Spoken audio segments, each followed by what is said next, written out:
കൃഷ്ണ ഗുരുവായൂരപ്പ ശരണം. പൊന്നുണ്ണിക്കണ്ണൻ്റെ ഉഷപൂജാലങ്കാരം രാവിലെ 4 മണിയോടുകൂടി മലർനിവേദ്യം കഴിഞ്ഞ് ശ്രീകോവിൽ നട തുറന്നു. പൊന്നുണ്ണിക്കണ്ണൻ അതാ ശ്രീലകത്ത് പുഞ്ചിരിച്ച് നിൽക്കണ്. നെയ്വിളക്കുകളെല്ലാം നിറഞ്ഞ് കത്തുന്നുണ്ട്. അതിൻ്റെ ശോഭയിൽ പൊന്നുണ്ണിക്കണ്ണൻ്റെ പുഞ്ചിരിക്ക് കൂടുതലൊരു സൗന്ദര്യമുണ്ട്. പൊന്നുണ്ണിക്കണ്ണൻ്റെ തിരുമുഖം ചന്ദനം ചാർത്തി, നെറ്റിയിലൊരു സ്വർണ്ണഗോപിക്കുറി എണീച്ചിട്ടുണ്ട്. ചെവിയിൽ ചെവിപ്പൂക്കൾ വെച്ചിട്ടുണ്ട്. മാറത്തൊരു സ്വർണ്ണ തിലകവും ഒരു സ്വർണ്ണമാലയും ചാർത്തിയിരിക്കുന്നു. പൊന്നിൻ കിങ്ങിണി കെട്ടി പട്ടുകോണകമെടുത്തൊരു പീതാംബരപ്പട്ട് ഞൊറിഞ്ഞെടുത്തിട്ടുണ്ട്. ഇടത് കൈയിൽ ഓടക്കുഴലും പിടിച്ച് അരയിൽ കുത്തി നിൽക്കുന്നു. വലത് കൈയിൽ താമരപ്പൂവുമുണ്ട്. സ്വർണ്ണ കിരീടം ചാർത്തി. കിരീടത്തിന്മേൽ 3 തിരുമുടി മാലകളും 2 വലിയ വനമാലകളും ചാർത്തിയിരിക്കുന്നു. അങ്ങനെ പുഞ്ചിരിച്ച് നിൽക്കുന്ന ആ സച്ചിദാനന്ദ കട്ടയെയാണ് നട തുറന്ന സമയത്ത് ഭക്തന്മാരെല്ലാവരും കാണുന്നത്. ആനന്ദത്തിൽ ആറാടി കണ്ണൻ്റെ അടുത്തേക്കതാ നാരായണ നാമം ചൊല്ലി അവർ ഓടി ഓടി ഓടി ഓടി പോണു. ആ സോപാനപ്പടിയിൽ നിന്ന് കണ്ണനെ കൺകുളിർക്ക കണ്ട് കണ്ണൻ്റെ തൃപാദത്തിൽ വീണ് നമസ്കരിക്കണോ, പ്രാർത്ഥിക്കണോ. കണ്ണൻ്റെ അനുഗ്രഹം അവർക്കെല്ലാവർക്കും ഉണ്ടാവണം. നമുക്കും ആ സച്ചിദാനന്ദ കട്ടയെ ഒന്ന് മനസ്സിലേക്ക് വിചാരിച്ചാലോ? മനസ്സിലേക്ക് ആവാഹിക്കാൻ നിങ്ങളൊരു കാര്യം ചെയ്യുമോ? ആ കണ്ണനെ നല്ല പോലെ വിചാരിക്കുക. പൊന്നിൻ കിങ്ങിണി കെട്ടി പട്ടുകോണകമെടുത്ത് പീതാംബരപ്പട്ട് ഞൊറിഞ്ഞെടുത്ത് ഇടത് കൈയിൽ ഓടക്കുഴലും പിടിച്ച് അരയിൽ തിരുകി വലത് കൈയിൽ താമരപ്പൂവും പിടിച്ച് സർവാഭരണ വിഭൂഷിതനായി പുഞ്ചിരി തൂകി നിൽക്കുന്ന ആ സച്ചിദാനന്ദ കട്ടയെ എല്ലാവരും മനസ്സിൽ വിചാരിക്കുക. നല്ലപോലെ വിചാരിച്ചോളൂ.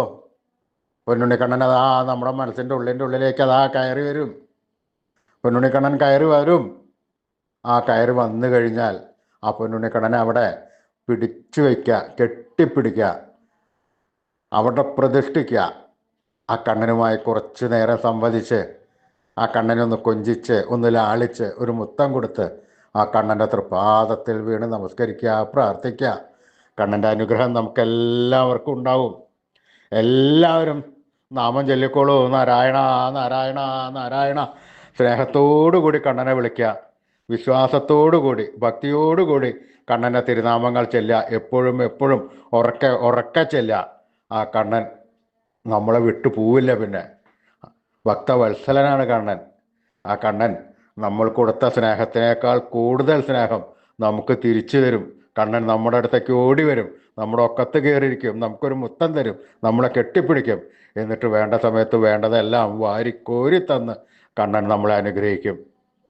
അപ്പം എല്ലാവരും സ്നേഹത്തോടു കൂടി കണ്ണനെ വിളിച്ചോളൂ. നാരായണ നാരായണ നാരായണ നാരായണ.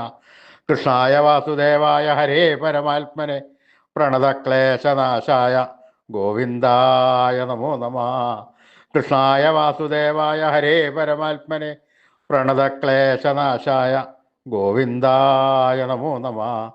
കൃഷ്ണായ വാസുദേവായ ഹരേ പരമാത്മനെ പ്രണതക്ലേശനാശായ ഗോവിന്ദായ നമോ നമഃ.